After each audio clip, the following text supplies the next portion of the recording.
तो क्वेश्चन में थोड़ा इंट्रोडक्शन दिया है यहाँ पे, मोल क्या होता है ना, इसके बारे में दिया है, ठीक है।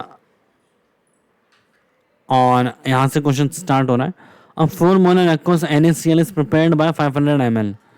तो 4 मोलर है, 4 मोलर क्या है, कॉन्सेंट्रेटेड NaCl है। अब कॉन्सेंट्रेटेड NaCl का इलेक्ट्रोलिसिस किया है हमने और क्या, क्लोरीन गैस निकली है वन ऑफ द इलेक्ट्रोड पे, ठीक है। तो वैसे एक्वस NaCl की बात करते तो H2O2 निकलता है, हमारे को पता है ना।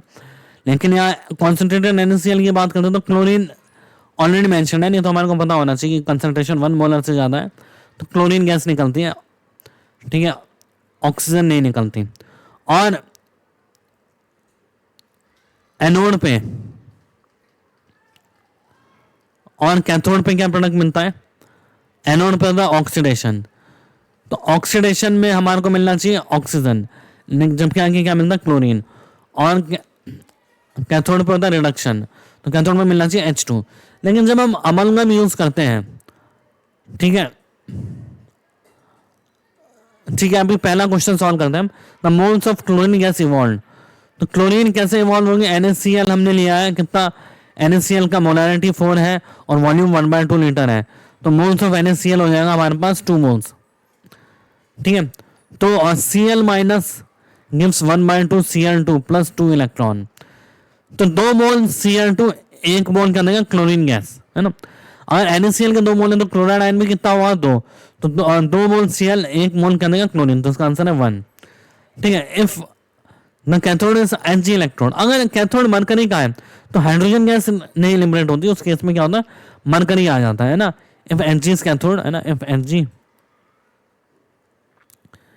इज कैथोड तो हाइड्रोजन गैस लिबरेट नहीं होती है, मरकरी का अमलगम बनता है ना।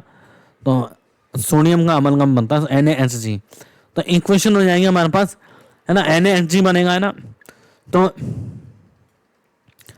Na प्लस Hg क्या बन जाएगा हमारे पास, NaHg ना। वेट ऑफ अमलगम, अभी हमारे पास अमलगम बना है ना।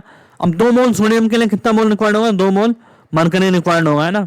तो अमलगम का मास कितना आएगा हमारे पास, 2 इंटू सोडियम है 23 प्लस मरकरी है हमारे पास, मरकरी का मास है 200, तो आएगा ये 223 तो 446, तो आंसर हो जाएगा हमारे पास 446, ठीक है।